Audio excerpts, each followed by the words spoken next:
espero que estejam acompanhando o material postado.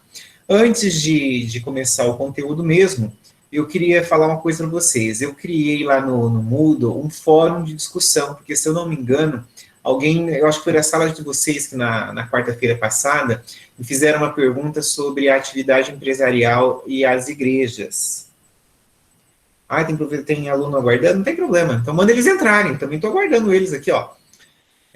Então, eu criei um fórum de discussão para que a gente possa conversar, mas, se eu não me engano, o fórum eu coloquei na segunda ou no domingo e que se encerrava hoje. Vocês nem entraram, né? Ninguém entrou, ninguém escreveu nada. Acho que dá tempo ainda. Eu coloquei em discussão o fundamento legal da atividade religiosa no Brasil. Eu tenho que aceitar, mas cadê? Ninguém tá fazendo o pedido?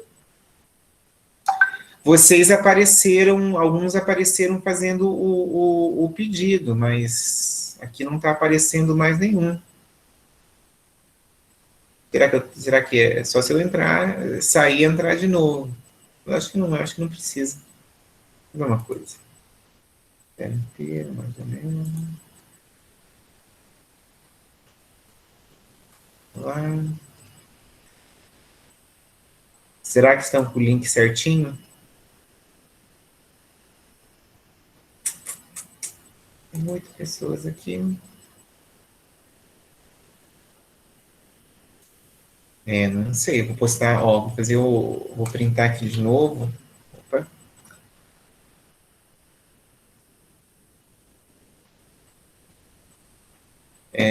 Falem para eles entrarem. Eu fui dar um Ctrl C aqui, o negócio saiu. Agora, deixa eu ver se deu certo aqui. Opa.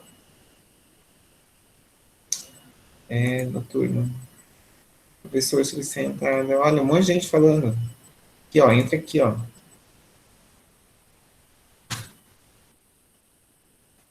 Não sei, hein? De manhã não teve problema nenhum. De manhã tinha bastante aluno. De manhã tinha 20, acho que 26, 27 alunos.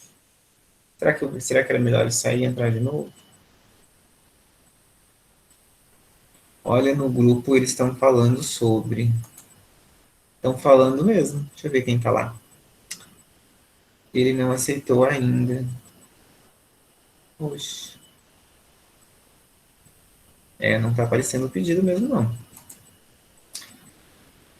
Deixa eu ver. Estou desde. Jura? Meu Deus. Meu Deus. Meu Deus. Deixa eu ver se dá para sair, né? Deixa eu ver uma coisa aqui. Pera lá. Você.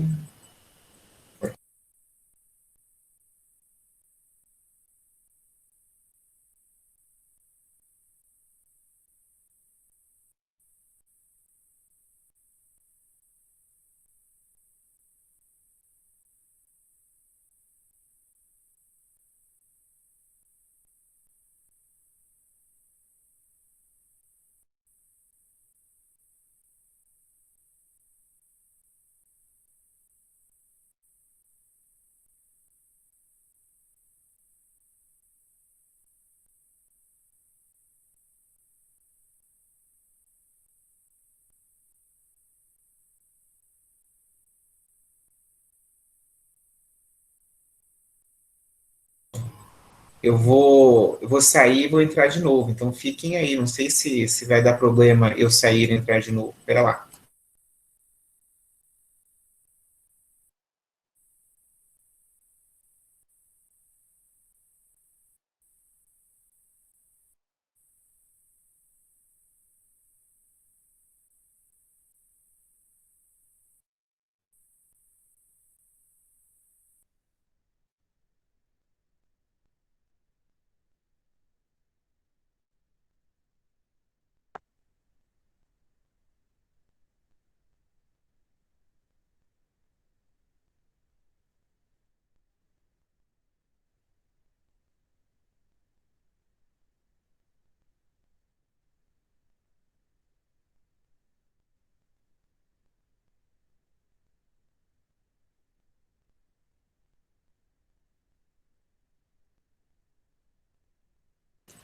Olha só quanta gente realmente estava... Foi só sair e entrar de novo, deu certo. Então, chama mais aí, agora nós estamos em 15 pessoas, mas já entra mais um pouco, né? Então, eu não tinha falado nada ainda. Aulas... Deixa eu ver só uma coisa. Tá gravando. Então, aula 5. Aula 5, microempresas e empresas de pequeno porte. Esse é o tema da nossa conversa hoje. No período do matutino, a gente não conseguiu terminar no período de aula. Então, vamos ver onde a gente vai chegar. Tem bastante coisa aqui para conversar. Quero ver se a gente consegue adiantar um pouquinho. Eu estou com os slides abertos aqui na minha frente, então eu estou com duas telas. Eu acho que eu mandei, se eu não mandei em PDF, eu mandei mesmo os slides da aula. Alguém reclamou para mim sobre a questão do acesso do link do Moodle. A responsável lá pela biblioteca da UniFCB, ela entrou em contato informando de que eles estão fazendo uma atualização na biblioteca da Saraiva e por esta razão que está meio difícil aí o acesso dos alunos. Mas se você não conseguiu ler o capítulo 39, não tem importância. Os slides que eu montei foram montados, baseados ali no capítulo 39, você consegue estudar somente com os slides. Mas se você puder, né, faça a leitura do capítulo 39 do livro do Marlon Tomazetti. Aí você pode estar se perguntando, mas por que o Juliano está indo lá para o capítulo 39, sendo que a gente está no capítulo 4 e no capítulo 5? Então vejam bem uma coisa. O livro, esse aqui é a atualização 2018, né? 2018, porque eu estou procurando, vou comprar um 2020. Quando o livro foi feito a primeira edição, ele foi anterior à Lei Complementar 123 de 2006. Então, o que acontece? Ao longo dos anos, quando o autor foi fazendo as atualizações, não dá para fazer uma reformulação no livro e inserir uma parte lá em um determinado capítulo. Então, como era bastante coisa que ele tinha que inserir no livro dele, ele foi lá e colocou como último capítulo, o capítulo 39. Então, eu estou puxando o capítulo 39 agora para depois do capítulo 5.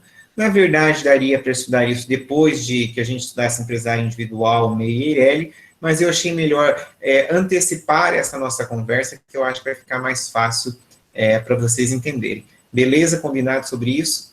Então, iniciando a nossa conversa, então, o tema da aula microempresa e empresa de pequeno porte, a gente vai estar conversando sobre isso, porque aqui no Brasil, a maior parte, eu não tenho esse número exato, mas a maioria das empresas, elas se enquadram em empresas de pequeno e médio porte. Então, é bem importante esse enquadramento, é bem importante essa questão empresarial aqui no direito brasileiro. Nós temos uma questão que eu estou levantando ali no começo, né, eu chamo de contextualização. O artigo 179 da Constituição Federal determinou que a União, os estados, o Distrito Federal e os municípios dispensem, né, ela está escrito assim, instituirão um tratamento diferenciado a ME quer dizer microempresa, né, e EPP, empresa de pequeno porte. Instituirá um tratamento diferenciado às MEs e às EPPs, simplificando as suas obrigações tributárias, administrativas, previdenciárias e até obrigações de crédito, que é o que está acontecendo agora com o governo federal nessas liberações que estão fazendo aí para as atividades empresariais. Vocês podem ver que a questão do MEI está sendo tratada em separado. É por esta razão. Por qual razão? Porque existe um amparo constitucional de que as MEs e as EPPs devem ser tratadas de forma diferenciada. Então, isso se prova com a própria manifestação aí presidencial do Executivo com relação a essas medidas que estão sendo liberadas de crédito com relação à pandemia do coronavírus. Então, em 2006, se a Constituição Federal diz que os estados, municípios, a União deveria dispensar um tratamento diferenciado para microempresa e empresa de pequeno porte, talvez vocês ainda estão meio meio verdes aí no curso de Direito, mas quer dizer, se existe uma determinação constitucional sobre uma determinada matéria, sobre um determinado assunto, que a Constituição não trabalhou de forma específica, o que acontece? Depois isso lá na hierarquia das leis, na pirâmide lá do Kelsen, depois isso aí vai ter que ser feito, no nosso caso aqui, por meio de lei complementar. Então, em 2006, foi conseguido fazer a edição da Lei Complementar número 123 de 2006, que finalmente tratou de forma diferenciada as microempresas e empresas de pequeno porte. Eu gostaria que você fizesse uma ressalva aí, uma anotação no seu caderno, de que a palavra empresa, que eu vou utilizar várias vezes aqui na conceituação de ME e de EPP, ela não está sendo utilizada no termo técnico da palavra, mas sim no sentido geral de atividade econômica exercida ali, pode ver que eu coloco como empresários individuais e EIRELES. Não estou pensando aqui em sociedade, porque daí quando eu vou falar de sociedade, eu não falo empresa, eu falo sociedade. Então, faça esse asterisco para você não confundir, para você não achar que eu estou conceituando empresa ou conceituando empresário. Então, aqui nesta aula, quando eu estiver me referindo à empresa, estou pensando aqui na atividade de forma geral. Então, vamos para o item 1, que quem sabe a gente consegue conversar sobre quase a aula inteira hoje. O item 1 é o enquadramento. Quando eu estou colocando lá enquadramento, quer dizer o quê? Quando de que maneira que eu vou enquadrar uma atividade empresarial em ME ou em EPP, em microempresa ou empresa de pequeno porte. O artigo 3º da Lei Complementar 123 faz esse enquadramento para vocês. Então, se vocês estão anotando ou estão aí com o Vadimeco, vai lá no finalzinho e procure essa lei. Por quê? Se fôssemos fazer a avaliação regular agora do primeiro bimestre, eu permitiria que você usasse a legislação seca na prova, e se eu te perguntasse qual é o enquadramento para que uma atividade empresarial se torne microempresa ou empresa de pequeno porte, você poderia simplesmente abrir a lei complementar e procurar lá o artigo 3º, que vai trazer para você de forma legal qual é o enquadramento dela. Então, ali eu coloquei no slide para você, o enquadramento de ME são empresas que têm um faturamento bruto anual de igual ou até 360 mil reais anuais. Microempresas são aquelas atividades empresariais que possuem faturamento bruto de no máximo ou igual a 360 mil reais. Empresas de pequeno porte são aquelas atividades empresariais que possuem faturamento superior a 360 mil reais e inferior a 4,8 milhões de reais. Aí você pode estar pensando assim, mas professor, esse enquadramento ele está muito geral, né? Ele está muito genérico, é isso mesmo? Vejam, o item 1, que está no artigo 3º da Lei Complementar, é o enquadramento de forma geral, né? Então, de forma geral, de forma genérica, aquelas atividades empresariais que faturam igual ou inferior até 360 mil reais calendário bruto ano, pode se enquadrarem como microempresas. E aquelas que faturam acima de 360 mil reais e menos que 4,8 milhões de reais, podem, se quiserem, se enquadrarem como empresas de pequeno porte. Então, esse é o enquadramento. E agora, a gente parte, eu preciso que vocês acompanhem aqui comigo. Se eu fosse vocês, eu pegava um papel e uma caneta e ia acompanhando, eu ia anotando, porque agora eu vou tratar das exclusões. E as exclusões, se eu não me engano, são 9 casos de exclusão, e depois você não vai querer voltar nisso aí para estudar para a minha prova. Então, acompanhe aqui na aula comigo, vá tomando nota, porque depois isso aqui já fica certo para a sua avaliação, porque querendo ou não, no segundo bimestre a gente vai fazer prova, e esse aqui é um assunto bom para perguntar, hein? Assunto de lei, você vai estar com a lei na mão. Então, as exclusões, como assim exclusões? Quem não pode, quem a gente não vai considerar, quem a gente não vai deixar se enquadrar como ME ou como EPP. Está no parágrafo 4º do artigo 3º da Lei Complementar 123 de 2006. Então, faça essa anotação. Se você estiver com a lei na mão na época da prova, ou quando você for precisar, é só procurar parágrafo 4º do artigo 3º da lei. Coloca lá, primeiro impedimento, primeira possibilidade que a gente não vai permitir o enquadramento como ME ou como EPP. Comecem lá, anota aí, ó. Pessoa jurídica que tenha sócio ou titular de outra pessoa jurídica ou participe de outra PJ. Nossa, que palavreado complicado. Então, pera lá, vamos entender. Pessoa jurídica. Então, o que é pessoa jurídica? Pessoa jurídica pode ser um empresário individual, ser um MEI, pode ser uma Eireli ou pode ser também uma sociedade. Concorda? Uma sociedade limitada, uma sociedade anônima. Então, pessoa jurídica que tenha como sócio, então estou pensando na sociedade limitada, ou titular, quando eu estou pensando em titular, eu estou pensando que ele exerce sozinho a atividade empresarial, então empresário individual ou Eireli ou até MEI, que a gente vai falar daqui a pouco, que seja sócio ou que participe de uma outra pessoa jurídica. E daí eu coloquei entre parênteses ali para você ficar fácil na hora que você for estudar aqui. Se há um sócio, pessoa jurídica, se há participação em outra pessoa jurídica, não justificaria o tratamento diferenciado. Então, retomando a nossa conversa desde o início, a Constituição Federal, no artigo 179, colocou um preceito legal, que deveria ser dispensadas às microempresas e empresas de pequeno porte um tratamento diferenciado. O Legislativo conseguiu apenas em 2006 fazer a promulgação da Lei Complementar 123 de 2006. Então, a Lei Complementar 123 de 2006 é a lei que deu esse tratamento diferenciado às MEs e às empresas de pequeno porte. O enquadramento está lá no artigo 3º. Aquelas que faturem igual ou inferior a 360 mil são microempresas. Aquelas que faturam mais que 360 mil e menos que 4,8 milhões de reais, nós enquadramos elas como empresas de pequeno porte, se elas quiserem. Não é uma obrigação, é um enquadramento.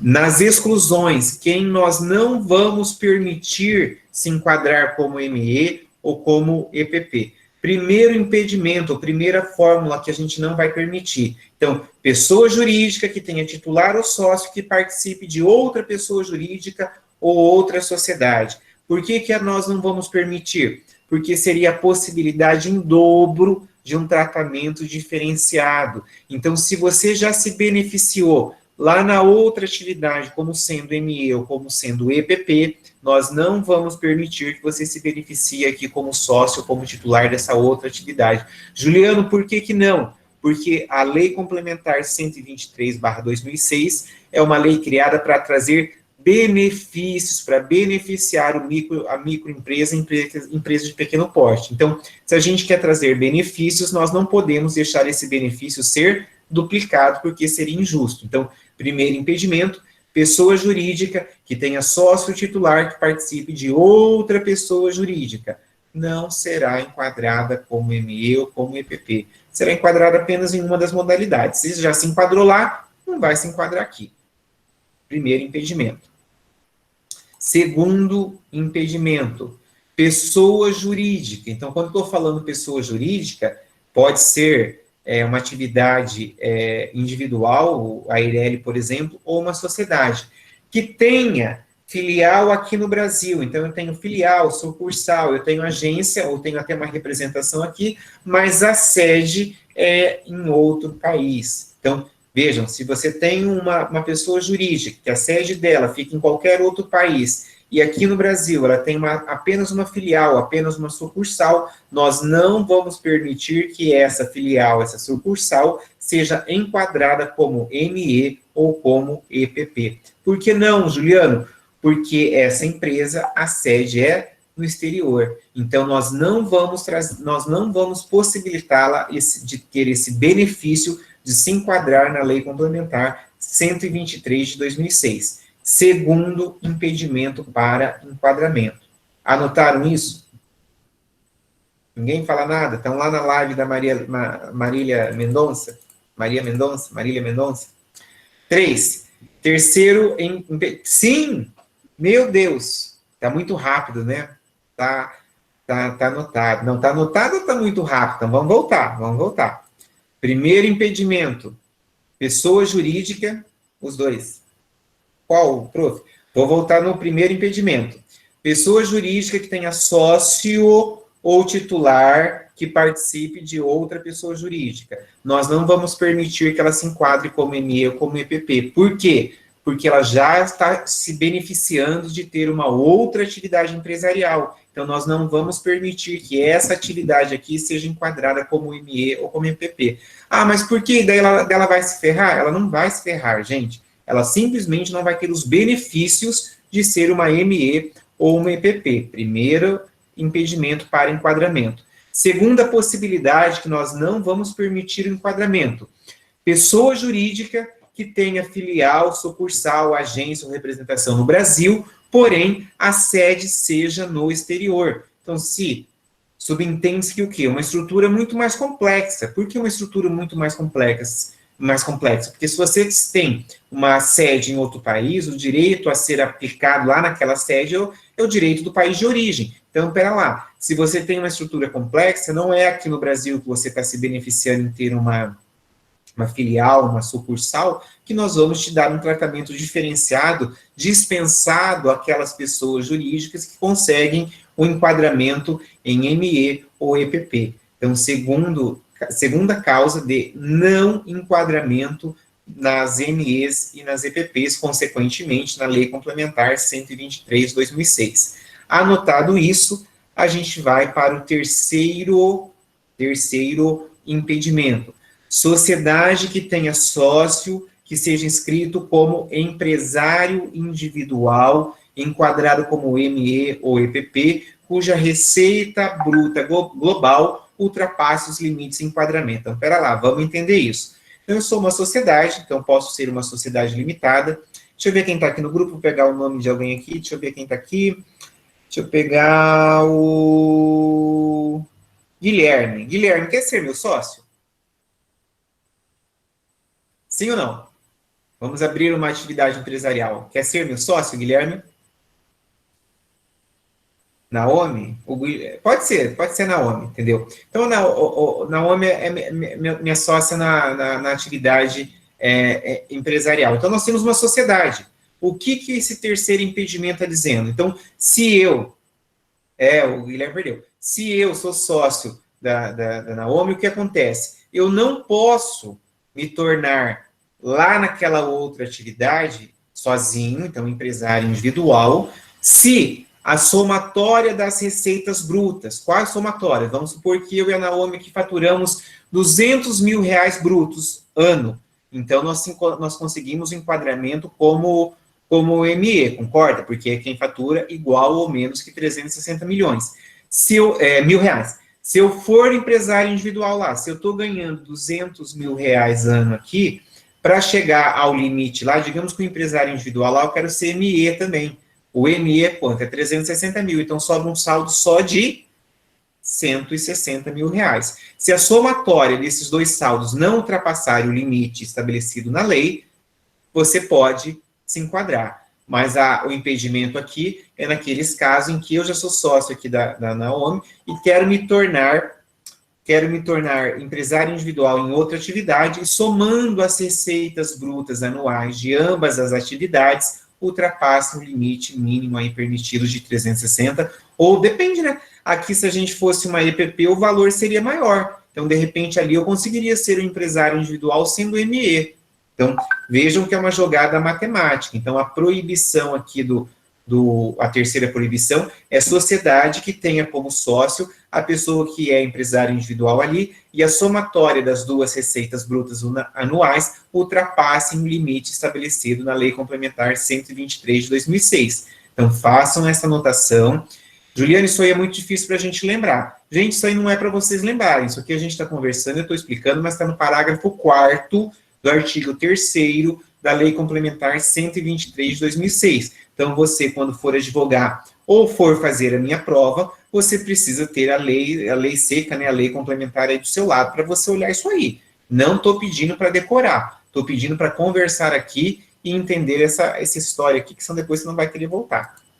Quarto impedimento. Não se admite um enquadramento de sociedade cujo sócio ou titular participe com mais de 10% do capital social de outra sociedade cuja receita bruta global ultrapasse os limites do enquadramento. Essa próxima proibição, ela é parecida com a proibição anterior, mas qual que é a diferença dela? Aqui nós estamos considerando que será proibido que sociedade, né, que tenha um dos sócios, que participe de uma outra sociedade, lá eu participo com 12%, e a somatória dessas duas receitas, qual receita? Essa aqui fatura R$200 mil ano, e aquela outra que eu participo com 12% também fatura R$200 mil ano. Essa é uma ME, aquela lá também é uma ME. Vocês estão vendo que a somatória aqui das receitas, elas ultrapassam o limite legal para ser enquadrada como ME? Ultrapassa. Então, é isso que a quarta proibição está dizendo. Então, se houver uma sociedade que tenha sócio, que participe de outra sociedade com mais de 10%, por que 10%? Porque o legislador está imaginando que, se você participa com menos de 10%, a sua participação social ela é inexpressiva. Então, você não está tendo ali um benefício tão grande assim. Agora, se você participar, a linha de corte é 10%. Se você participar com mais de 10%, 10 ou mais do capital social de outra sociedade ou de outra PJ, que a somatória dessas duas rendas brutas anuais ultrapassar o limite legal, essa primeira aqui não será permitido o enquadramento como EE ou como EPP. Anotaram isso? Vão anotando, porque tem bastante coisa. É a internet, gente. Eu vou tentar me mexer menos, que quanto mais eu me mexo, mais trava. É a internet aqui de casa. Eu já solicitei como diz o outro lá, um upgrade para a Copel, mas ainda não instalaram. Vai ficar meio travando mesmo. Mas eu vou tentar me mexer menos, que daí facilita para vocês. Próximo impedimento, anotem lá, quinta impedimento para enquadramento como ME ou como EPP. Pessoa jurídica cujo sócio ou titular seja administrador de outra sociedade cuja receita bruta somada ultrapasse o limite legal. Não entendi, então vamos com calma. Não é permitido que pessoa jurídica... não dá tempo de anotar? Mas vocês não estão com o slide aberto aí? Mas então eu vou mais devagar. Querem voltar para o anterior? Não? Sim ou não? Eu volto? Não, prof. Não, então tá. Então vamos ficar... Não precisa, tá bom. Então vamos ficar aqui no quinto. O quinto, então anote lá. Não se admite o enquadramento de pessoa jurídica no qual sócio, então uma sociedade, ou titular. Se eu estou pensando em titular, eu estou pensando no Meirelli, por exemplo, seja administrador de uma sociedade cuja receita somada ultrapasse o mínimo legal. Então, digamos que essa pessoa jurídica aqui que eu estou participando, ela é uma Meirelli. Digamos que ela fature R$300 mil ano. Então, sou Meirelli, faturo R$300 mil anos. Para R$360 mil está faltando, deixa uma sobra aqui de R$60 mil. Se eu for sócio, se eu for administrador, não precisa ser sócio. Se eu for administrador de uma outra sociedade, veja, eu não participo do capital social, eu apenas exerço o cargo de administrador. Aquela sociedade poderá, no máximo, faturar a diferença. Digamos que aquela sociedade seja uma ME também. Se for uma ME, o faturamento máximo também só pode ser 360 mil. Se nessa aqui eu estou faturando 300 mil reais, ali só me sobra 60 mil. Então, se eu ultrapassar o limite permitido, qual é o limite? 360 mil reais. Então, se ali eu faturei 100 mil, com 300 mil aqui dá 400 mil reais. Então, eu me desenquadro da possibilidade da aplicação da Lei Complementar 123 de 2006. Então, esse é o quinto impedimento. Se não houver o desenquadramento pelo limite de faturamento, beleza, você pode ser aqui sócio titular e pode ser administrador daquela atividade. Agora, se naquela atividade, ou se nessa aqui, a somatória das rendas brutas ultrapasse no permitido legal, essa sociedade aqui que você faz parte não poderá se beneficiar do enquadramento em ser ME ou CLPP. Mas, professor, não é justo. Ah, por que não é justo? Porque lá ele não é sócio, ele é só administrador. Mas subentende-se que o quê? Que lá ele está tendo as informações privilegiadas que aqui ele já está tendo, ou aqui ele está tendo o benefício legal de ser ME ou CLPP. Então, tomem cuidado com isso. Isso aí está no parágrafo 4º do artigo 3º da Lei Complementar 123 de 2006. Quinto impedimento de enquadramento dessa atividade empresarial como ME ou como EPP. Deu tempo para anotar? Não? Estão anotando, não consegue nem responder, Juliana. Vocês podem abrir o áudio, não precisa digitar, pode falar. Naomi deu tempo, então vou pegar, fazer de conta que ela é o meu guia. Gabriel Mendes, agora deu. Ah, então tá bom. Sexto impedimento, ou sexta questão que nós não vamos deixar enquadrar como ME ou como EPP. Não se admite o enquadramento de cooperativas. Aí tem uma ressalva, salvo as cooperativas de consumo. Então, vamos devagar. O que é uma cooperativa de consumo? Cooperativa de consumo é quando aquelas pessoas se juntam na forma de cooperativa para conseguir comprar um produto mais barato. Então, é uma cooperativa de consumo. Então, essa cooperativa de consumo, quer dizer, é uma coisa pequena, então a gente permitiria o enquadramento dela como ME ou como EPP. Agora, pensa aqui comigo, nós vamos pensar as cooperativas que a gente conhece, Cocamar, Coamo, Sicredi, Cicobi, aí você vai dizer, mas elas não vão se enquadrar porque elas vão faturar mais do que 4,8 milhões de reais. Imagino que sim, depois ali na frente também tem um outro impedimento por elas serem atividades bancárias, né, prestação de serviço bancário. Mas, regra geral, as cooperativas, nós não permitimos o enquadramento delas como ME ou como EPP, porque elas têm lei própria que trata delas. Mais para frente a gente vai estudar aí ainda nos direitos das empresas. E, se você está com o meu slide aberto aí, você vai ver que eu coloquei ali, e a sociedade por ações. Eu não escrevi SA, eu escrevi sociedade por ações. Professor, por que você escreveu sociedade por ações e não SA? Primeiro que eu estou copiando o parágrafo 4º da lei, né, para conversar com vocês, então não posso mudar. Segundo, que na sociedade por ações nós temos as SAs, que a gente vai estudar lá no segundo semestre, e as comandita por ações, que aqui no Brasil está em desuso, mas existe essa possibilidade. Então, quando a lei complementar veio colocar esse impedimento, o legislador tomou o cuidado de falar para você, sociedade por ações, e não sociedade anônima. Então, cuidado, porque eu acho bem fácil você tropeçar lá na prova e escrever para mim, sociedade por ações, e não é isso, é sociedade anônima, e não é isso que está escrito no parágrafo 4º. O impedimento do parágrafo 4º são as cooperativas, excetuando aquelas que são cooperativas de consumo, e as sociedades por ações. Ah, mas por que esses dois casos a gente não permite o enquadramento? As cooperativas, porque tem lei própria, e as sociedades por ações, gente, também. Tem a lei 6.404/76, que é a lei que inseriu as SAs aqui no ordenamento jurídico brasileiro. E, via de consequência, a gente vai enquadrar ali as comanditas por ações também. Isso vai demorar, lá no mês de outubro, novembro, a gente vai estar conversando sobre isso, para aqueles que sobreviverem aqui o terceiro semestre, né? Aliás, o terceiro, você não está no quarto, né? Então, deu tempo para anotar? Imagino que deu. Isso aí é bem fácil, é só colocar. Não se enquadra as cooperativas e as sociedades por ações. Ah, por quê? Porque ambas têm legislação própria e demandam de uma estrutura um pouco mais complexa, e por essa razão, nós não vamos permitir o enquadramento delas como ME ou como EPP, salvo as cooperativas de consumo. Juliana, eu não sei o que é uma cooperativa de consumo.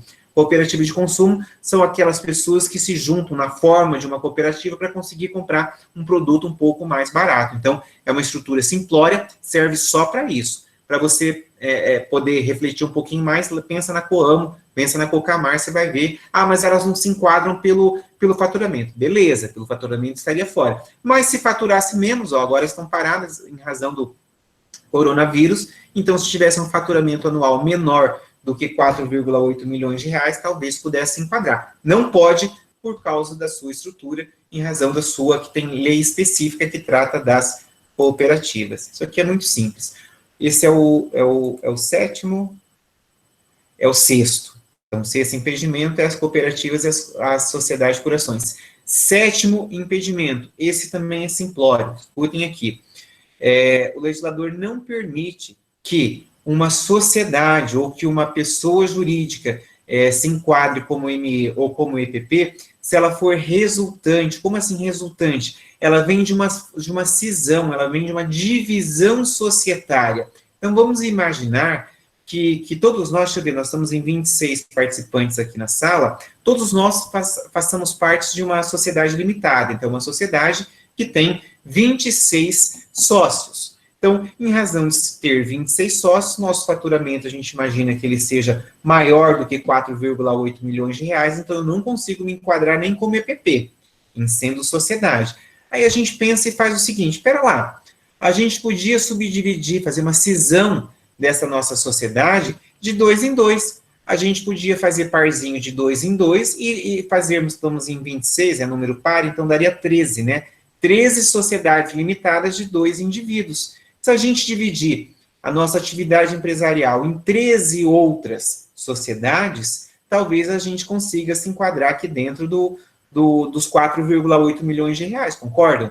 Então, o que o legislador pensou? Pera lá, se houver pessoa jurídica que quer se enquadrar aqui no ME ou no EPP, que seja fruto de cisão, né, de divisão societária anterior, nós não vamos permitir. Sempre é uma palavra que no direito dói, né? Então vejam que ali ele colocou um limite de tempo. Como assim um limite de tempo? Nós vamos olhar os últimos 5 anos, os últimos 5 exercícios, calendário de exercício da sua atividade empresarial. Então, digamos que eu e a Naomi, né, ela já se prontificou ali, nós somos sócios, mas a nossa sociedade, ela vem de uma divisão de uma sociedade, uma cisão de uma sociedade maior. E agora a gente vai lá na junta e faz o pedido de enquadramento. A sociedade minha e da Naomi, nós queremos se enquadrar como ME ou como EPP, não importa ali, dependendo do faturamento. O que a junta vai olhar? Pera lá, deixa eu ver se isso aqui é uma sociedade nova ou se isso aqui é uma divisão de uma sociedade anterior. Se for uma divisão de uma sociedade anterior, eles vão olhar quanto tempo faz que a gente fez essa subdivisão, que nós fizemos essa cisão. Se eu já tiver, eu e a Naomi, já tivermos 5 anos, né, 5 calendários de exercício como nessa nova sociedade, é possível o enquadramento. Se não tiver 5 anos, nós não vamos permitir o enquadramento, porque, infelizmente, nós vamos entender que vocês fizeram isso para burlar a legislação empresarial e conseguir aqui os benefícios de ser ME ou de ser EPP. Conseguir anotar, conseguir entender qual é esse sétimo impedimento aqui de enquadramento? É bem simples. Sociedade ou pessoa jurídica que venha pessoa jurídica não, né? Sociedade que seja fruto da subdivisão ou da cisão de uma sociedade anterior. Sempre nós não vamos permitir 5 anos, os últimos 5 anos. Já faz mais de 5 anos que houve essa divisão, a gente permite, você pode se enquadrar aqui como ME ou como EPP. Se fizer menos, nós vamos entender que essa divisão você pode ter feito para burlar a legislação e nós não vamos permitir o enquadramento. Bem fácil, né? Bem simples. Oitavo. Esse aqui também é fácil, mas eu quero tratar cada um desses itens com vocês. Oitavo impedimento de enquadramento. Quando envolver o interesse público maior. Não entendi. E por isso, essas pessoas jurídicas ou essas sociedades sejam sujeitas a uma fiscalização maior e não possam se enquadrar a esse regime diferenciado. Então, eu fiz uma lista. Fiz uma lista de quem? Coloquei ali, ó. Sociedades que exerçam banco comercial, banco de investimento ou banco de desenvolvimento. Mas, professor, essas atividades, para elas poderem exercerem, para elas poderem existir, elas dependem de uma autorização estatal. Isso é verdade. Mas aqui nós estamos pensando no enquadramento como ME ou como EPP. Então, os bancos estão fora, não pode se enquadrar como microempresa ou como empresa de pequeno porte. Por que não? Porque existe um interesse público envolvido e que nós queremos fiscalizar isso aqui de uma maneira incisiva, de uma maneira bem certinha. Por que que não? Porque a AME e a EPP nós vamos tratar de forma diferenciada, nós vamos dar um benefício para ela, previdenciário, fiscal, trabalhista e até um benefício de crédito. Então, a atividade bancária aqui nós não vamos permitir enquadramento como AME ou como EPP. Pode ver que eu sigo ali, ó, e no segundo travessão eu coloco Caixa Econômica, Sociedade de Crédito, Financiamento ou Investimento Imobiliário e Crédito. Nós não permitiremos que essas atividades sejam enquadradas como ME ou como EPP. Por que não? Porque existe o interesse público envolvido, que nós queremos uma fiscalização e nós não queremos que essas empresas se beneficiem do tratamento diferenciado dispendido a ME ou a EPP. Eu anotei ali no travessão em separado arrendamento mercantil. Talvez vocês sejam muito inocentes ainda aqui dentro do direito para estar entendendo o que é arrendamento mercantil, mas eu vou tentar explicar de forma rapidinha. Se não mudar a ordem dos fatores, salvo engano, lá no terceiro, quarto, quinto, acho que no quinto ou no sexto semestre, vocês terão uma disciplina chamada Direito dos Negócios.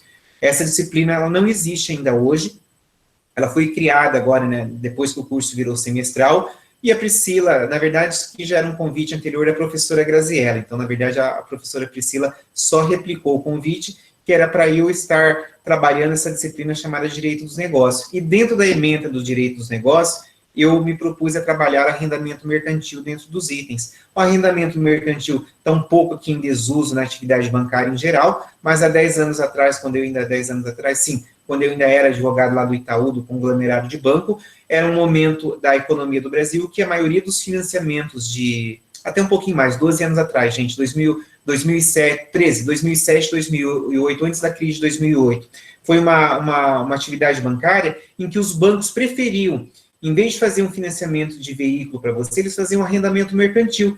Por quê? O arrendamento mercantil, a propriedade do bem fica com a instituição financeira, e o arrendatário, ele fica com a posse. Você vai pagando ao longo dos meses, se você pagar até o final do contrato de arrendamento, o bem é entregue para você.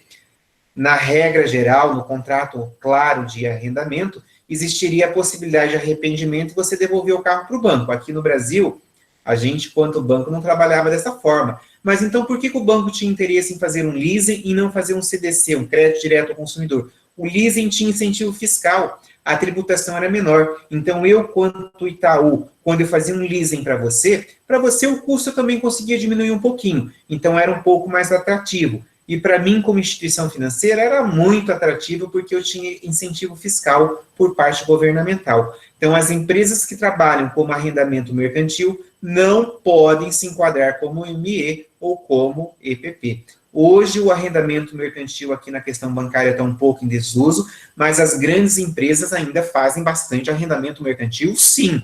Então, este é um item que não dá para abrir mão de trabalhar com vocês depois lá quando tiver a disciplina do direito dos negócios. Se for eu que for ministrar, tá tranquilo, porque eu vou trabalhar isso. Se for outra pessoa, não sei por qual razão, lembrem de cobrar o professor. Olha, o Juliano falou que era legal trabalhar aqui arrendamento mercantil no direito dos negócios. Aqui no que eu estou conversando com vocês, é um dos impeditivos, porque numa empresa que trabalha como arrendamento mercantil, existe o interesse público envolvido. Não entendi se a empresa é privada. O interesse público é de não permitir esse enquadramento como ME ou como EPP, porque é um benefício. Então, se essa empresa ela não pode ter esse benefício, porque esse benefício é despendido somente para aquelas pessoas jurídicas que conseguem se enquadrar no faturamento de 360 mil para ser ME, ou 4,8 milhões, até 4,8 milhões de reais para ser empresa de pequeno porte.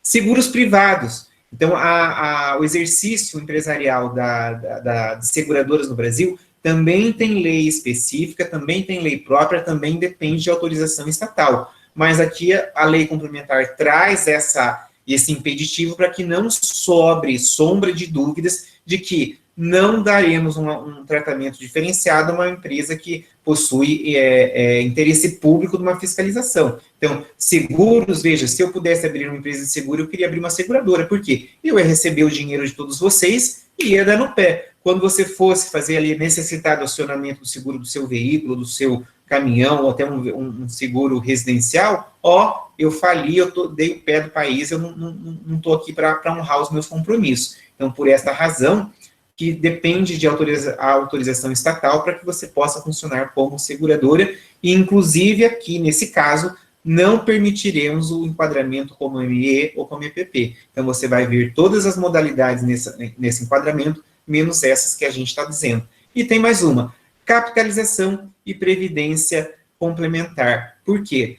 Não é possível nós termos essas atividades enquadradas como ME ou como EPP pelo mesmo fundamento ali do caput. Existe interesse público nessa fiscalização. Por quê? Porque nós não queremos que essas empresas se beneficiem desse tratamento diferenciado do ME e do EPP, que a gente nem mostrou ainda quais são os benefícios. Por enquanto, eu estou falando de quem é excluído, de quem não pode participar.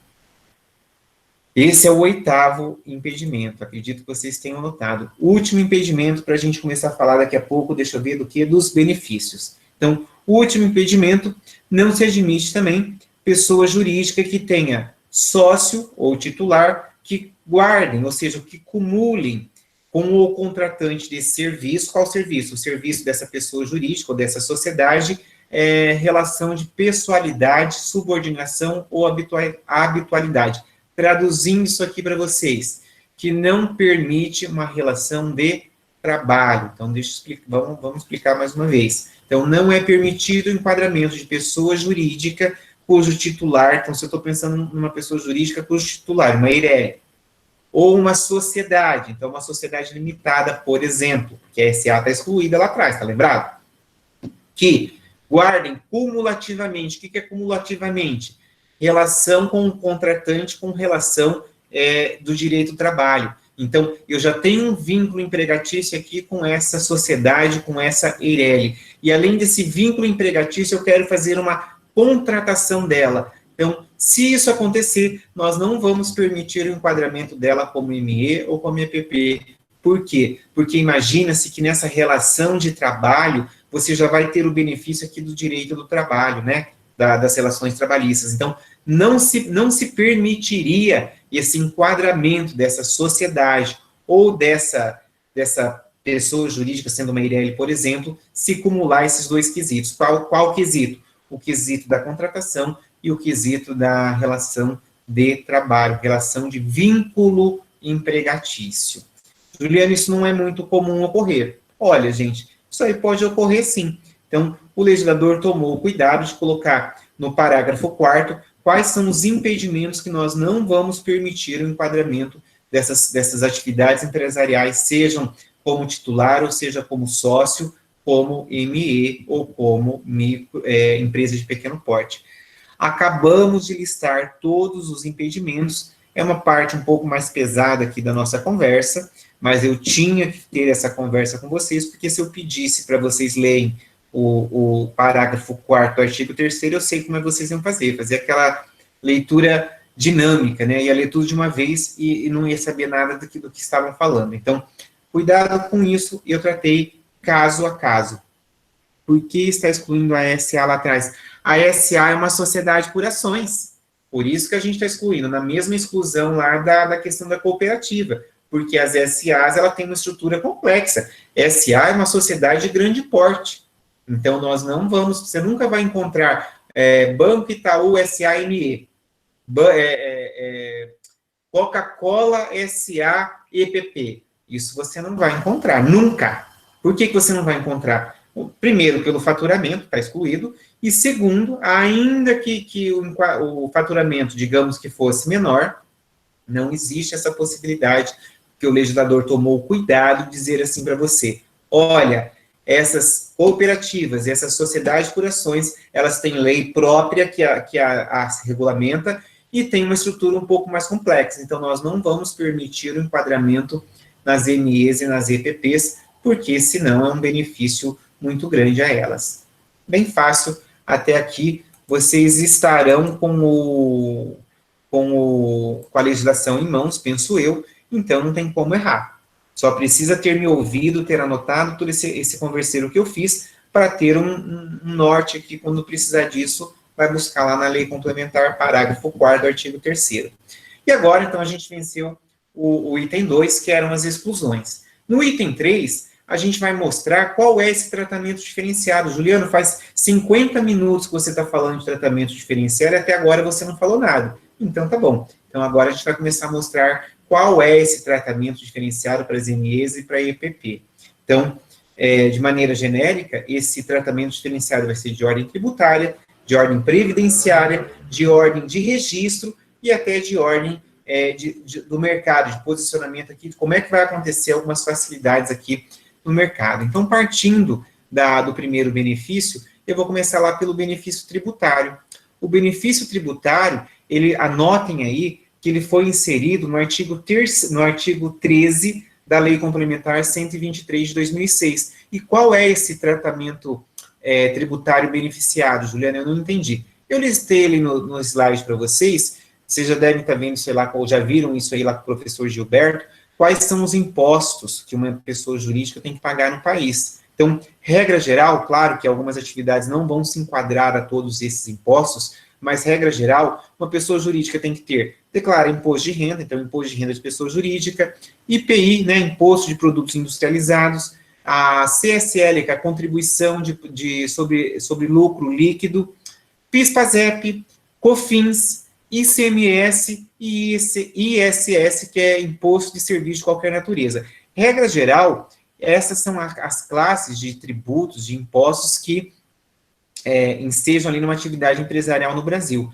O que a ME, o que a EPP tem de diferente nisso aqui? No artigo 13 da Lei Complementar, o legislador permitiu uma cisão. Em vez de você recolher tudo isso aqui, cada um em uma única guia, foi criado o Simples Nacional. Então, eu juntei todos esses recolhimentos em uma única guia chamada Simples Nacional. Então, isso é um benefício tributário para você que consegue se enquadrar como microempresa, fatura, então, igual ou até 360 mil reais ano, ou faturo mais, então você é empresa de pequeno porte. Se você ficar num desses dois enquadramentos, o benefício tributário é você poder recolher uma única guia de todos esses impostos chamados Simples Nacional. Gente, isso é um baita benefício. Aí você pode estar pensando assim, mas professor, isso aí não é benefício para mim, isso aí é benefício para o contador, que em vez de fazer todas essas guias, ele vai fazer uma guia só. Não vamos ser inocentes, gente. Para a gente decidir se isso aqui é um benefício ou não é um benefício, a gente vai ter que fazer uma continha. Como assim uma continha?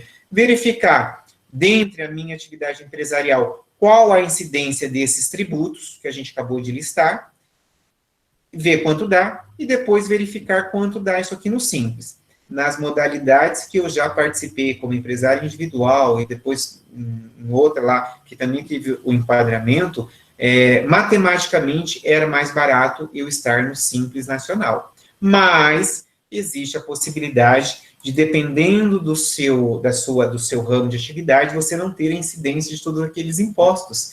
E se você não tiver a incidência de todos aqueles impostos, às vezes pode ser que a tributação em separado, né, ou quer dizer, a não adesão ao Simples seja favorável a você.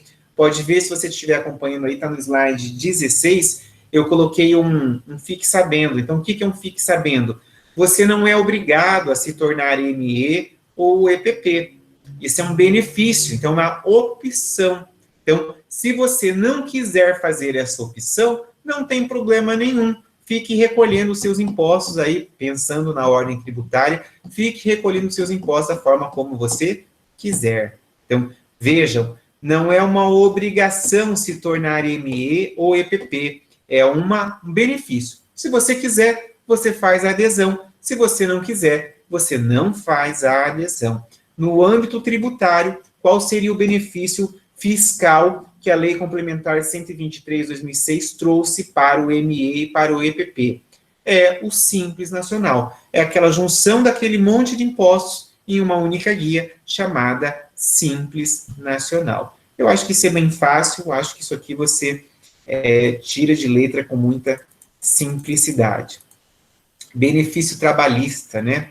Qual o benefício trabalhista que uma ME ou que uma EPP possa vir a ter? E aí você vai anotar lá, o benefício trabalhista ele foi descrito no artigo 51 da Lei Complementar 123 de 2006. Então, quando você estiver precisando saber qual é o benefício trabalhista, né, você não vai ter que, eu não vou lembrar o que o Juliano falou. Não, gente, vai lá e busca na lei complementar. Eu estou trabalhando aqui porque a gente está... Você precisa ouvir isso aqui comigo, precisa anotar para poder entender, né, depois fica mais fácil. Então, benefício trabalhista. Alguns aqui talvez não seja nem muito aí da sua esfera de vivência.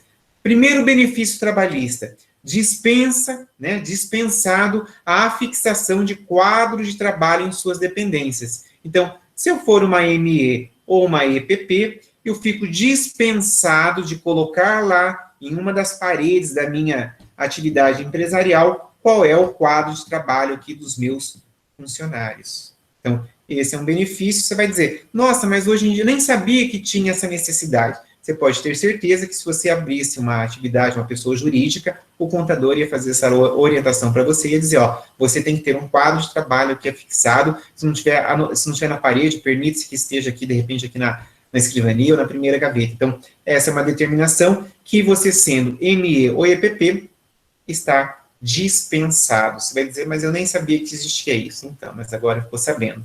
Segundo benefício, se você for ME ou EPP no critério trabalhista, você está dispensado de fazer a anotação das férias dos empregados no livro respectivo, na ficha dos respectivos empregados. Eu não sei se você já viu ou se você sabe, normalmente uma atividade empresarial, eu digo, uma pessoa jurídica, né? Eu digo porque eu vejo aqui do condomínio, existe um livro de registros de funcionários. Aí você vai dizer, mas condomínio é atividade empresarial? Não, condomínio não é atividade empresarial, não. Eu só falei para falar do livro de empregados. Então, as atividades, as pessoas jurídicas que venham a ter funcionários, havia a obrigatoriedade de ter o livro de registro, fora a carteira de trabalho. Nesse livro de registro, eram anotados tudo referente ao contrato de trabalho daquele obreiro. Então, se você for ME ou EPP, a Lei Complementar 123 de 2006 te deu esse benefício de você fazer a anotação de férias apenas na carteira, na CTPS, na carteira do trabalhador. Você não precisa fazer essa anotação no seu livro aí próprio. Você vai dizer, mas isso aí nem me diz respeito. Benefício da lei, fique ciente disso. Próximo benefício no critério trabalhista. Se você for ME ou for EPP, você está dispensado de contratar menor aprendiz ou contratar ou matricular os aprendizes, entendeu? Você vai dizer, nossa, eu nem sabia que tinha essa obrigação. Determinadas atividades empresariais que possuem um número X mínimo de funcionário, existe a obrigatoriedade de se contratar o menor aprendiz? Sim. Nesse caso aqui, se você for ME ou for EPP, você está dispensado dessa contratação. Olha só, benefício trabalhista. O próximo benefício, penúltimo benefício trabalhista é posse do livro intitulado Inspeção do Trabalho. Você vai dizer, eu nem sabia que existia um livro como esse. Então, quando você abre uma atividade empresarial, o seu contador abriria um livro como esse, que é um livro que seria anotado as inspeções do trabalho. Nossa, mas eu nunca vi esse livro. Você já é empresário? Você já participou de uma sociedade? Eu também, como a empresária individual, eu era ME. Então, eu não vi esses livros, não tive essas obrigações. E, normalmente, nesse caso aqui, é posse do livro. Então, isso aqui teria que estar nas dependências da atividade empresarial. Normalmente, isso aqui fica no contador, tá? Mas, neste caso, se você for ME ou for EPP, você está dispensado dessa posse, você não precisa ter ter aí nas dependências empresariais esse livro intitulado Livro de Inspeção do Trabalho. E o último benefício no âmbito dos direitos do trabalho seria a dispensa, você está dispensado de comunicar ao Ministério do Trabalho férias coletivas. Então, se você for ME ou EPP, você não precisa comunicar ao Ministério do Trabalho as férias coletivas que você quer conceder aí aos seus funcionários. Nossa, Juliano, mas isso aí eu não vou lembrar. Está no artigo 51 da Lei Complementar 123 de 2006. benefícios de ordem trabalhista, ou seja, dispensa de tudo isso que eu acabei de falar.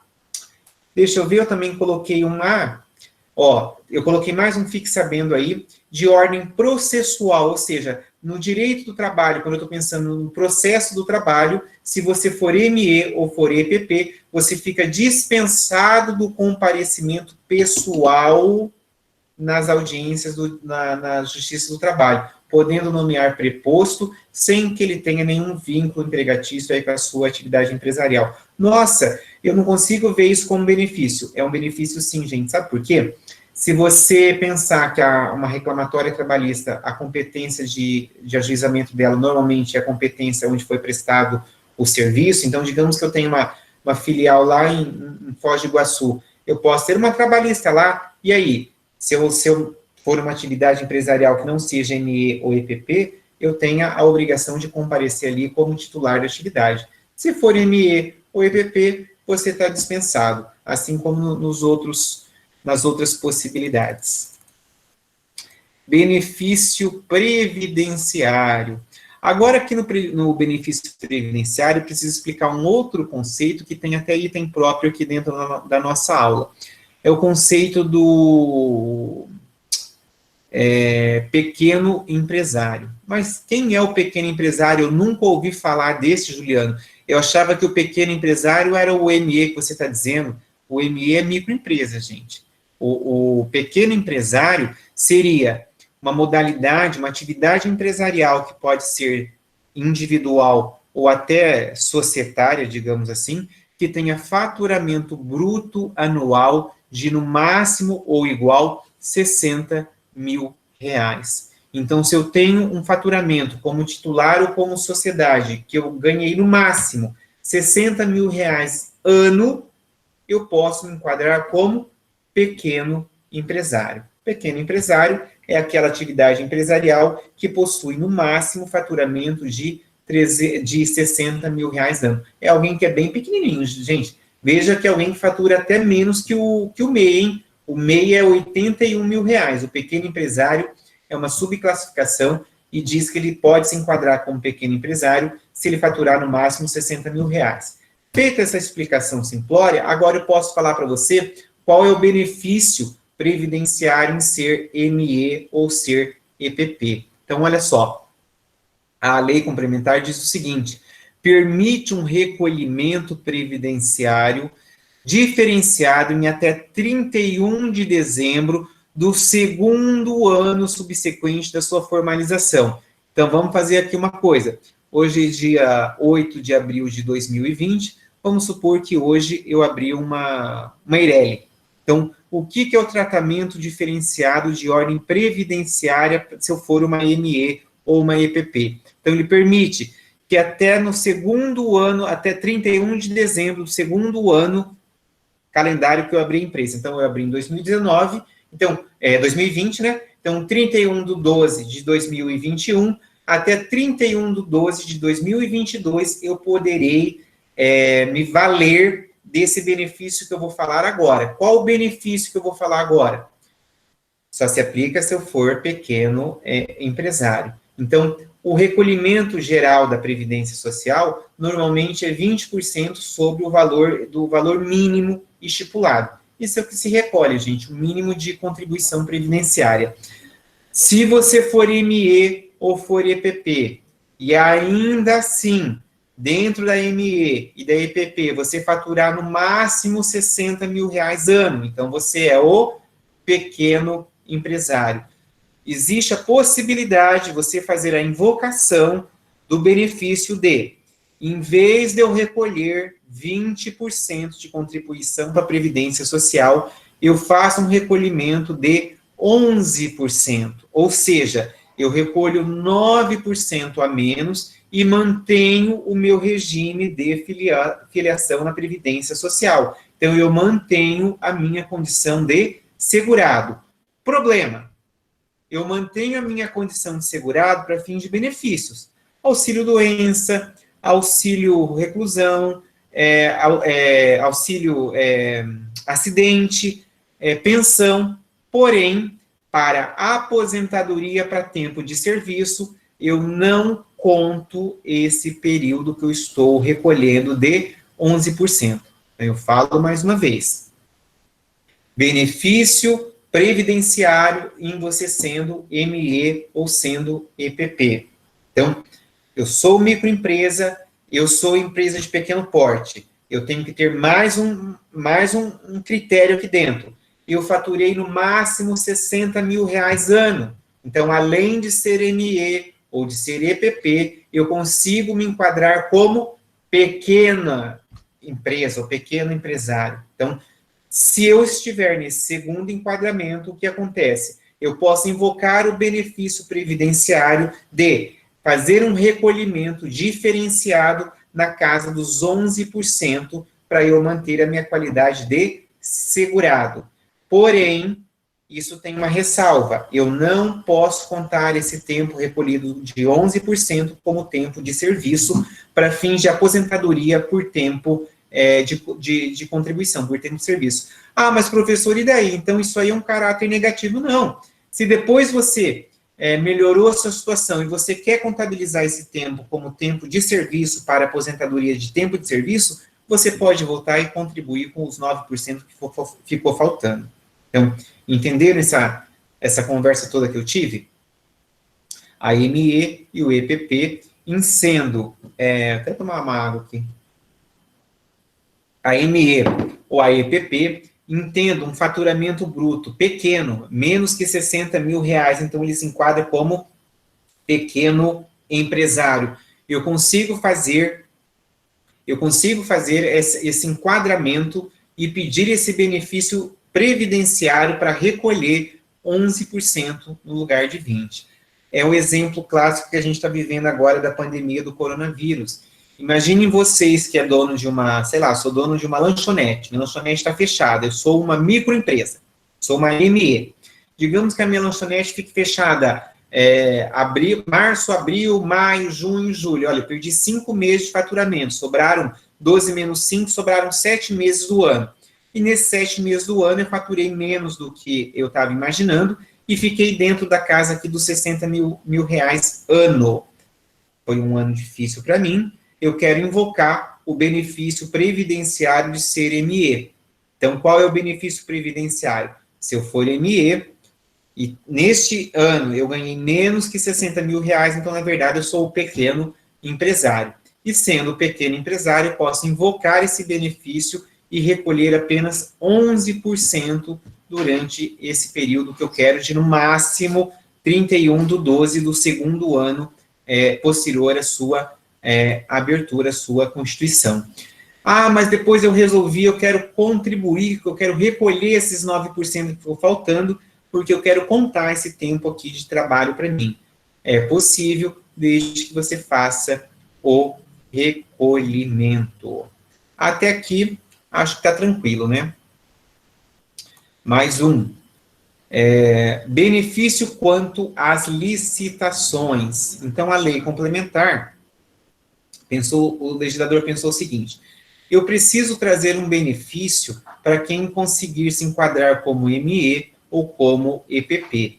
No âmbito aqui das licitações, veja, o meu intuito aqui não é trazer a lei de licitação para discutir com vocês. É apenas mostrar eu separei apenas dois benefícios que, se você sendo ME ou sendo EPP, você consegue invocar. Então, anotem lá. Artigo 42 da Lei Complementar 123 de 2006. Diz o quê? Que você sendo ME ou EPP, você pode participar das licitações sem ter que apresentar toda a documentação exigida. Ou seja, para você participar da licitação, participar do certame, em sendo ME ou sendo EPP, você não precisa apresentar toda a documentação de plano. Por quê? Em você sendo o vencedor dessa licitação ou desse certame, a lei complementar te dá 5 dias para você apresentar os documentos. E se você apresentar os documentos e ainda assim tiver problema nesses documentos, existe a possibilidade de prorrogação por mais 5 dias para você regularizar essa questão documental, em sendo ME ou sendo EPP. Artigo 42 da Lei Complementar 123 de 2006. Então, as MEs e as EPPs, no critério licitação, elas podem participar sem ter todas as documentações. Nesse caso, só os documentos de regularidade fiscal. Acredito que sim, porque, na verdade, o artigo 42 vai estar dizendo que isso aqui é um benefício, você não precisa apresentar toda a documentação. Eu não ganhei, o meu preço não era o menor. Beleza, isso aqui, então, você pôde participar, mas você nem precisou dos documentos. Não, eu ganhei a licitação, então, pera lá. Então, você tem que apresentar aqui todos os documentos. Existem algumas particularidades, gente, de algumas licitações envolvendo, por exemplo, órgão público ou envolvendo alguns segmentos que pode ter particularidades diferentes disso que eu estou dizendo. Eu estou apontando apenas o benefício do artigo 42 da Lei Complementar 123 de 2006. Quando a gente está pensando em órgão público ou em outros segmentos, existe a possibilidade de ter particularidades que não é essa a minha proposta de discussão nesse momento. Nesse momento, eu estou te apontando que, em sendo ME ou sendo EPP, você pode invocar o artigo 42 da Lei Complementar e participar da licitação sem ter que apresentar toda a documentação de plano. Mais um benefício. Artigo 44 diz o seguinte, que numa possível empate entre duas empresas, nós vamos considerar vencedora aquela que for ME ou EPP. Logo, alguém que trabalha com licitação vai questionar, vai falar, mas espera lá, professor, não falei? Trabalho com licitação, estou amando a aula hoje. Então, se você trabalha com licitação, fora esse critério de desempate, vai ter um outro critério que eu nem quis colocar, mas no matutino tinha alguém também que trabalhava com licitação e fez a pergunta, então eu já vou até refazer para o noturno e vai ficar mais fácil a conversa. Não é o objeto aqui da discussão, mas serve para a gente fundamentar aqui o entendimento. Se a gente tiver uma empresa de grande porte participando de uma licitação, e uma empresa, uma ME ou uma EPP, e o preço dessa empresa for até 10% menor, não, né? Senão ela vai, se for o preço menor, ela por menor, for até uma diferença de até 10% de uma ME ou de uma EPP. O que a lei vai dizer? Espera lá, então nós temos aqui um critério de empate. Como assim um critério de empate? O ME, o EPP, o fornecedor aqui de grande porte deu um preço 10% maior do que você. Aliás, o de grande porte diminui o seu preço, o preço da ME, ou nós vamos colocar ela como vencedora. É um critério de desempate. Mas por que isso? Para beneficiar as MEs ou as EPPs. Inclusive, quando a gente tem licitação de órgão público, existe uma faixa, existe uma cota para participação de ME ou EPP. Eu não posso estender essas cotas à iniciativa privada, por quê? Eu não posso obrigar o ente privado a separar uma cota para ME ou para EPP, entendeu? Mas o órgão público eu posso, em determinados valores, em determinadas circunstâncias, eu posso determinar, sim, que ele faça cotas para ME ou para EPP. Eu conheço um indivíduo que ele é sócio de uma grande empresa aqui da cidade, de um determinado setor, que aquela empresa é a maior empresa naquele setor aqui. E outro dia teve uma licitação ali na UEM, e que, por cotas, a empresa dele, que ele era sócio, não podia participar porque tinha cotas para ME ou para IPP. E ele tinha, não ele, pessoa física, mas ele tinha uma outra empresa que era enquadrada no ME, no EPP, e que conseguiu participar da licitação. E ele estava me explicando que, assim, ele não achava justo. Como assim ele não achava justo? Naquela cota da ME e da EPP, os preços eram menores, o tipo de produto era mais fácil. Então, ele dizia assim, olha, não é justo. Quando eu digo não é justo, ele falou assim, como empresa de grande porte, eu conseguiria um preço diferenciado, eu conseguiria produtos diferenciados. Mas o órgão público não queria aquilo naquela categoria. Naquela cota que era ME ou EPP, queria apenas empresas de pequeno ou microempresas ou empresas de pequeno porte. Então, benefícios com ordem com relação a licitações. Então, se você for uma ME ou uma EPP, também existem esses dois benefícios com relação à Lei Complementar 123. Existem várias outras situações, várias outras possibilidades, mas na lei complementar eu estou apontando essas duas para vocês. Se vocês pegarem o livro do Marlon Tomazetti, que eu até pedi para você fazer a leitura, vocês vão ver que ele trata em mais de 2 páginas outras circunstâncias aqui dentro da licitação. Eu trouxe apenas duas, que eu acho que duas servem para você verificar o sistema diferenciado aqui da IME ou da EPP. E daí, está faltando ainda 2, 3 slides, deixa eu ver, 10 e 15, eu quero terminar a aula lá por 10 e 20, 10 e 25. Então, item 3.5, juizado especial civil. Existe a possibilidade de você, sendo microempresa ou empresa de pequeno porte, você poder ser autor das ações no juizado especial civil de pequenas causas. Eu acho que eu já falei para vocês, no meu escritório eu advogo 90, 95% das ações são no juizado especial civil. Meu escritório fica ali do lado, então eu vejo na pele o benefício, porque, né, eu não sou advogado só de consumidores, eu também sou advogado de empresas, de empresários, e na maior parte ali das empresas que eu presto serviço, dos empresários, são empresas de pequeno e médio porte. E se elas são empresas de pequeno ou médio porte, eu consigo um enquadramento legal para que eu consiga ajuizar as ações delas no juizado. Por quê, Juliano? No juizado eu não pago custas para entrar com a ação. No juizado, o tempo médio, né, tem exceções, mas o tempo médio de uma demanda é de 1 ano e meio. Quando você parte para a justiça comum, você tem que ter recolhimento de custas para entrar com a ação, e uma ação da justiça comum demora 1 ano e meio, gente, ó, pode se estender aí por muito tempo. Então, do juizado é mais simplório. E o último item, deixa eu ver se é o último item que eu quero conversar com vocês hoje, que daí vai sobrar uma parte da aula para quarta-feira que vem. O último item é o tratamento comercial diferenciado. Como assim, Juliano, tratamento diferencial diferenciado? Então, vamos lá. Primeiro travessão, eu anotei ali para vocês que, em você sendo ME ou EPP, no caso de você querer fazer um registro de ato constitutivo, uma alteração do contrato social, ou até uma extinção da sua atividade empresarial, no âmbito dos 3 governos, ou seja, município, estado e União. Eu posso fazer essas alterações sem apresentar a certidão de regularidade tributária, previdenciária e trabalhista. Eu não estou dizendo que eu estou te isentando das responsabilidades. Eu estou te dizendo que, se você for uma microempresa ou uma empresa de pequeno porte, existe a possibilidade de você fazer o registro dessas alterações, dessa constituição, ou até dessa extinção, sem apresentar CND, certidão negativa de débitos tributários, débitos previdenciários ou débitos trabalhistas.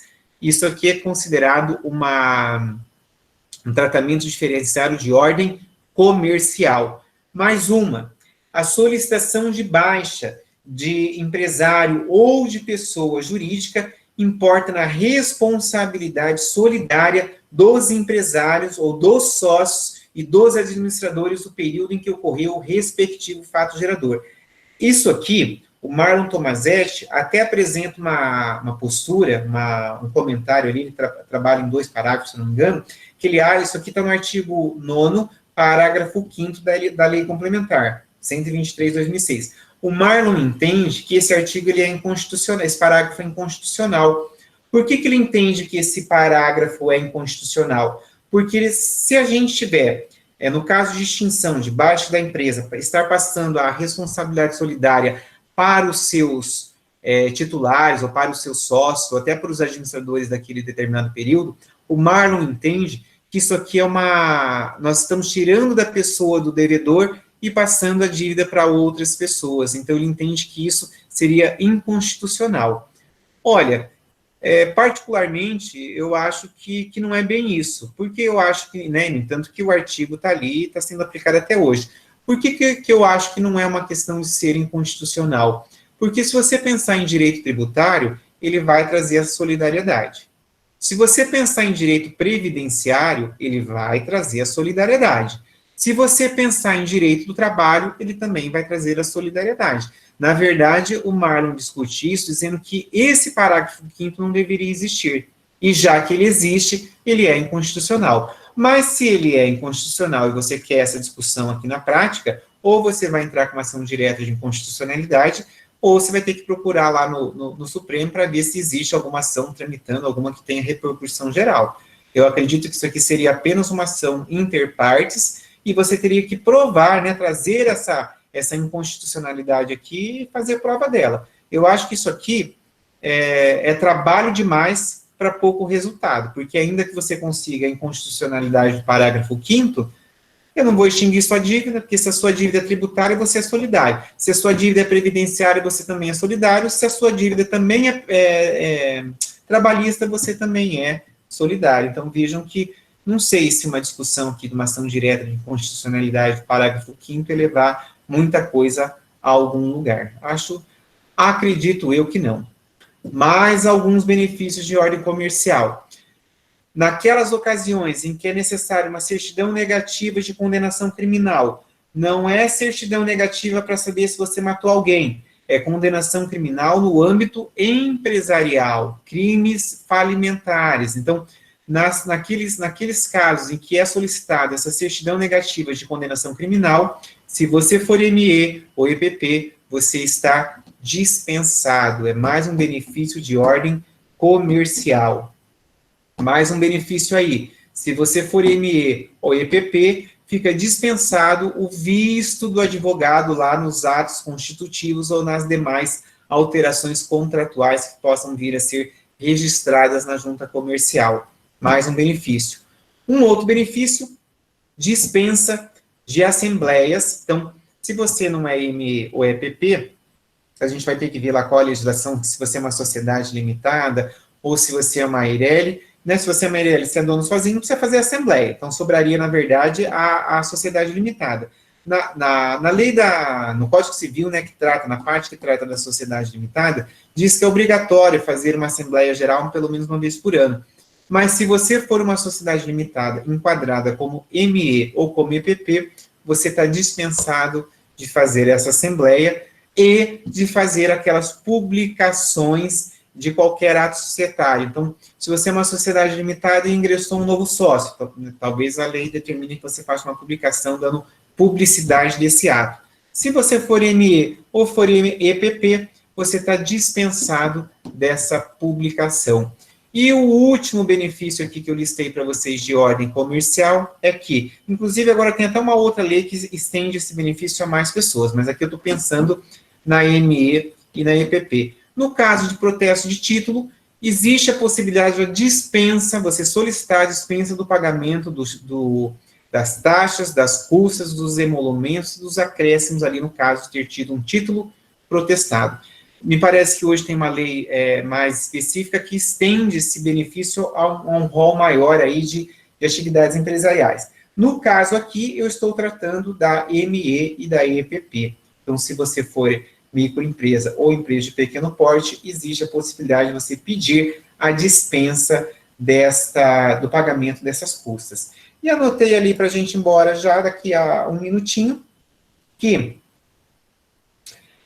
artigo 72, fique sabendo, artigo 72 da LC 123/2006. Se você tiver esse enquadramento, você fica dispensado de colocar o ramo da atividade, né, fica dispensado de explicar qual é o ramo. Então, se eu sou lá do setor de transportes, se eu sou minha ME ou EPP, eu fico dispensado de colocar transportes, porque o artigo 1158, que a gente vai trabalhar daqui umas 4 ou 5 aulas, nome empresarial, eu vou dizer para vocês, se todas as vezes que eu for fazer nome empresarial, eu vou colocar o ramo da atividade. Mas, professor, por que você coloca, sendo que existe a possibilidade da dispensa? Eu coloco porque eu quero que você aprenda da forma completa.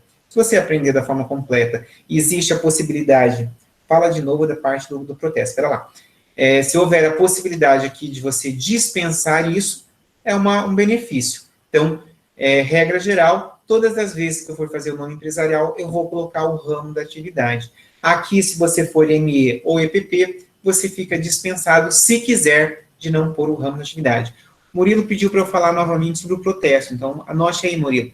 A questão do protesto, se você for microempresa ou empresa de pequeno porte e tiver títulos seus protestados, né, contra você, o que acontece? A lei não diz que você vai ter um tratamento diferenciado, que a gente quer te ajudar a ser microempresa, empresa de pequeno porte? Então, se você tiver protesto aqui de títulos seus, existe a possibilidade de você pedir a dispensa do pagamento de custas, emolumentos, taxas e dos acréscimos referente a esses títulos. Então, é um benefício que a Lei Complementar 123/2006 está trazendo as MEs e as EPPs. Talvez, depois eu até preciso pesquisar qual é a lei que aumentou a possibilidade, trouxe a possibilidade de outras pessoas terem essa isenção do pagamento de custas no protesto. Aqui eu estou falando da LC 123 de 2006, mas tem outra lei,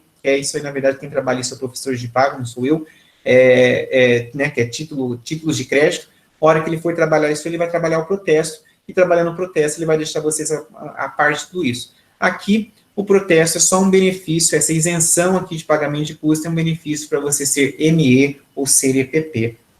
E aí, em razão do adiantar do horário, veja, até fiquei mais tempo do que eu no matutino, como são 10h25, eu gostaria de estar encerrando a aula agora, porque depois eu vou postar ela no Moodle, e na quarta-feira que vem a gente retoma a conversa aqui a partir de pequeno empresário, que embora eu já tenha explicado, mas eu fiz um tópico próprio aqui. Custos judiciais também? Não, custos judiciais não tem isenção, não. Você pode pedir a justiça gratuita, mas aí vai ser baseado no artigo 98 do CPC. Não é a LC 123 de 2006, não te dá esse benefício, não. Eu sei que hoje a aula foi um pouquinho pesada, né? Bastante falatório, mas assim, essa parte de ME e de EPP vocês vão usar bastante na vida de vocês, né? Então, eu acho que foi importante essa minha conversa com vocês, embora a aula tenha sido maçante, eu peço desculpas nesse sentido, mas tenha um pouquinho de paciência com esse conteúdo aqui, com tudo que eu falei, que é importante para vocês.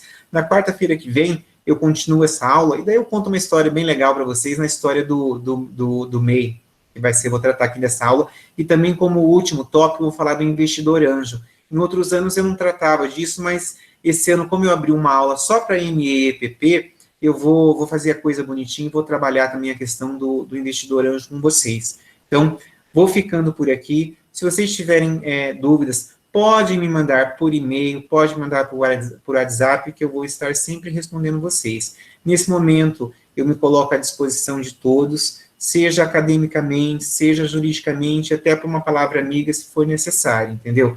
Vocês têm aí meu WhatsApp, pode me chamar no privado, no particular, se eu tiver com tempo, né, normalmente você vai dizer, nossa, mas você está com todo o tempo do mundo. Não, está sendo bem corrido aqui para mim essa questão das aulas em online, também da questão do escritório em home office, mas me mande que eu respondo para vocês, fiquem tranquilos, nós estamos aqui para se unir. Queria desejar para vocês um bom feriado sexta-feira, embora para alguns não vai mudar muita coisa como para mim, né? Bom sábado de aleluia e feliz Páscoa para vocês. E queria dizer que nesse momento a gente tem que se unir como professores, como corpo discente, porque o calendário está sendo mantido, isso é melhor para todo mundo que o calendário seja mantido, e na medida do possível me coloco 100% aqui à disposição de vocês. Me desculpem a aula ser um pouco maçante, mas eu quis trabalhar todos os itens ali de exclusões do EME e do EPP com vocês, que vocês vão ver como isso vai ser importante para vocês aí na sua carreira jurídica, na sua carreira como advogado, tá? Me coloco à disposição e uma boa noite, feliz Páscoa para vocês, e se Deus quiser, a gente se encontra logo, porque eu já estou com saudade da sala de aula. Eu nunca reclamei de dar aula, sabia? Eu sempre gostei de estar presente aí com vocês, e já estou com saudade, mas se Deus quiser, logo tudo isso aí vai passar. Feliz Páscoa para vocês, tudo de bom, e qualquer coisa a gente vai se falando. Entrem lá e respondam o fórum que eu criei sobre a questão da atividade das igrejas no Brasil. Comam bastante chocolate, a gente se encontra aí na próxima quarta-feira aqui online e em outras atividades também. Combinado? Eu posto a aula para vocês. Então, boa noite, abraço, tchau, feliz Páscoa.